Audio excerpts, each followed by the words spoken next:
Transfiguration, the day when Jesus went up Mount Tabor in Galilee with Saints Peter, James and John and was transfigured before them. And when they came down from the mountain, they encountered the great crowd, including the father of the possessed boy in today's Gospel passage.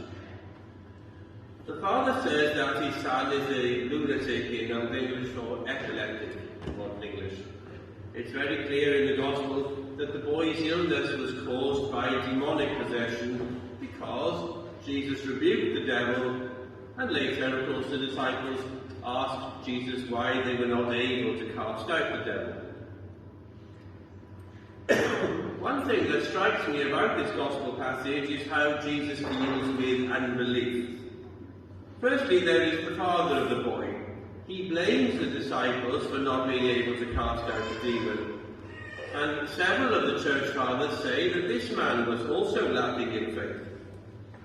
In St. Mark's account of this event, the man even says to Jesus, "If thou canst do anything, help us." However, the man humbly kneeling before Jesus cries out, "Help thou mine unbelief." Then there are the disciples who were unable to cure the boy because of their lack of faith.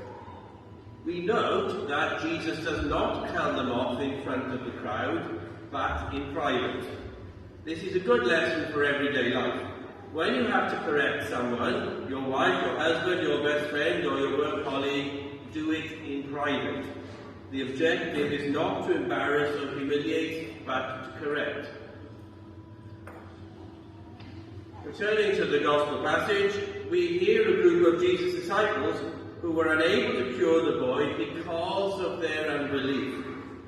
And the church fathers tell us that St. Peter, James and John, who witnessed the Transfiguration on Mount Tabor, they were not included in this group of unbelieving disciples.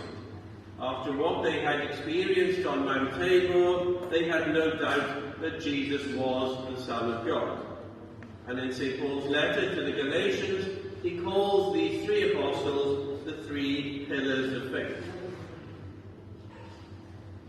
Then we have the Jewish people who are represented by the great crowd. Jesus calls them a faithless and perverse generation.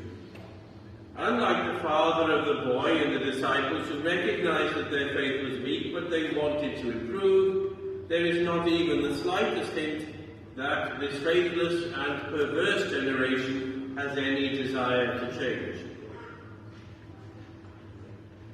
Towards the end of today's Gospel passage, when talking to the disciples privately, Jesus tells them that they need faith to cast out demons, but also prayer and fasting. Jesus told the disciples they need faith combined with prayer and fasting. In spiritual warfare against the devil, there is no chance of victory without all three weapons: faith, prayer and fasting. Beginning with the Didache, which is one of the earliest Christian books outside of the Bible, the Church teaches that both the person in need of healing and the person performing the healing must believe, pray and fast. A common self-deception among Christians today is that prayer is essential, but fasting is optional. Fasting is not optional. It is an important part of the Christian tradition. Last Sunday we completed the fast in preparation for the great feast of the Dormition of the Mother of God. The feast of the Dormition is called by many Greek Orthodox the Pascha of the Summer. And for 8 days after the 15th of August, we continue to celebrate the feast. This is known as the after feast. And today, after the liturgy, we will have our summer barbecue, and this also is a continuation of the celebration we have in church.